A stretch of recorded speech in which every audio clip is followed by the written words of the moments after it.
මේ ද රියල් ලංකා. අද රටේ බොහෝ දෙනා කතා කරන මාතෘකාවක් තමයි ඊයේ හදිස්සියෙම තෙල් මිල ඉහළ ගියේ. ඇත්තට මේක අපිටත් තියෙන ප්‍රශ්නයක්. ඇයි හදිස්සියෙම තෙල් මිල ඉහළ ගියේ කියන්නේ? මීට මාසයකට එකමාරකට කලින් ගෙනාපු තෙල් අඩු මිලකට ගෙනල්ලා තියෙන්නේ. ඒ හින්දා ඊයේ හදිස්සියෙම තෙල් මිල වැඩි කරාම මොකද්ද වෙන්නේ? රජයට ලාභයි, ෂෙඩ් අයිතිකාරයින්ට ලාභයි, රටේ මහ ජනතාවගේ පොකට් එකට තමයි ඒකත් එන්නේ.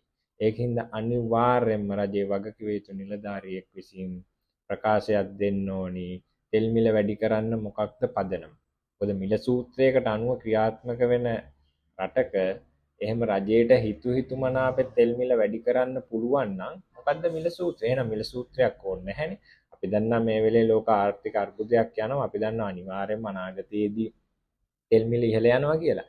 හැබැයි මේ වෙලේ තෙල් මිල ඉහළ දැම්ම කියලා ඔක්කොම ප්‍රශ්න විසඳෙනවා නම් ඒක ඔන්න අවුලක් නැහැ. හැබැයි ඇත්තටම තෙල් මිල ඉහළ දැම්ම කියලා ප්‍රශ්න විසඳෙන්නේ නැහැනේ. මේ වෙලේ රජය කරන්න ඕනි අනාගතයේදී එන්න තියෙන අර්බුද වලට මේ වෙලේ සැලසුම් ක්‍රියාත්මක කරන්න. ඒ හින්දා කරුණා කරලා තෙල් මිල වැඩි කරේ ඇයි කියලා හේතු ජනතාවට ඉදිරිපත් කරන්න. සත්‍ය හා සාධාරණ තොරතුරු ඔබට ඉක්මනින් දැන ගැනීමට අවශ්‍ය නම් ද රියල් ලංකා channel එක subscribe කරන්න.